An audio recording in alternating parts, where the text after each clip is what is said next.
Wow! Onion dosa. My choice is always onion dosa. Vegetable dosa.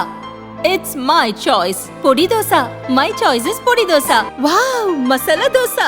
It's always my choice. Dosa வகைகளில் ஒவ்வொருவருக்கும் ஒவ்வொரு choice இருக்கலாம், ஆனால் எல்லா வகை தோசைகளுக்கும் ஒரே சாய்ஸ் இதயம்.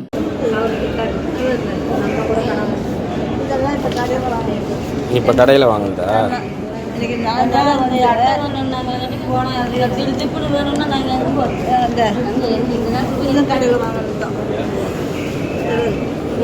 கள்ளக்குறிச்சி கருணாபுரத்தில் கள்ளச்சாராயம் குடித்து உடல்நலம் பாதிக்கப்பட்டவர்களில் 20 பேர் புதுச்சேரி ஜிப்மர் மருத்துவமனையில் சேர்க்கப்பட்டனர்.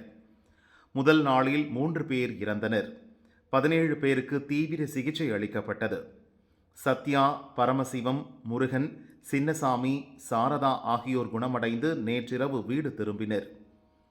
12 பேருக்கு ஜிப்மரில் தொடர்ந்து சிகிச்சை அளிக்கப்பட்டு வருகிறது. இதில் 10 பேருக்கு சுவாச கருவி உதவியுடன் சிகிச்சை அளிக்கப்படுகிறது. 10 பேரில் 4 பேர் நிலைமை கவலைக்கிடமாக உள்ளது. இந்த சூழலில் சில முக்கியமான மருந்து மாத்திரைகளை வெளியிலிருந்து வாங்கி வரும்படி டாக்டர்கள் பரிந்துரை செய்கின்றனர்.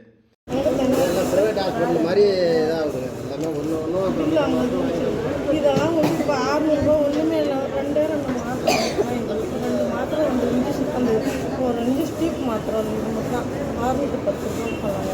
அப்படியே கொடுத்துருவாங்க. 1200 ஒரு ஸ்டீப்பு ஒரு இதுக்கு 1220 ரூபா ஒரு பில்லு.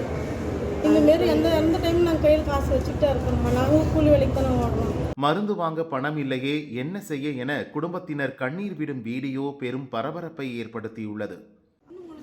ஒரு நம்பிக்கை நம்ம பார்க்கணும்.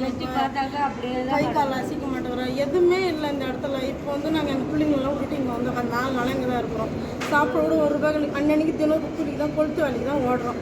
கொளுத்து வேலை வந்து அப்படியே ஓடியாந்து இங்கே தான் உட்காந்துருக்கோம். இன்றைக்கி எங்ககிட்ட காப்பீட்டு திட்டம் இல்லை. எங்கள் மாமாவுக்கு அது இருந்தால் தான் கோயிலனா உங்களுக்கு கையில் காசு இருந்தால் மருந்து நீங்கள் வெளியே தான் வாங்கிக்கணுன்றாங்க. அதுக்காக எங்ககிட்ட வருமானம் இருந்தால் தான் வாங்க முடியும். நாங்கள் எதுவுமே இல்லாமல் நாங்கள் எப்படி இருக்கிறது இங்கே இருந்துகிட்டே இருக்கிறோம். ஆதார் அட்டை ஜெராக்ஸ் கேட்டாங்க, அது கொடுத்தோம். அதெல்லாம் காப்பீட்டு திட்டம் இருந்தால் தான் அது மருந்து செலுத்திங்களா அப்படின்றாங்க. இப்போ பிள்ளைங்கெல்லாம் இன்னமும் பசிக்கு வந்து அங்கே தத்தளிக்குது. இங்கே பார்க்குறதுக்கு ஆள் இல்லை எங்களுக்கு. எப்படி என்னெல்லாம் பண்ணுறதுன்னு ஒன்றும் புரியல எங்களுக்கு. இறந்த பின் நிவாரணமாக 10 லட்சம் ரூபாய் கொடுக்கிறீர்கள். உயிர் ஊசலாடும் போதே தேவையான மருந்து மாத்திரைகளை வழங்க தமிழக அரசு ஏற்பாடு செய்யுமா என பாதிக்கப்பட்டவர்களின் குடும்பத்தினர் கேட்கின்றனர். வயிற்றுக்கே சாப்பிட்றதுக்கு ஒன்றும் இல்லை.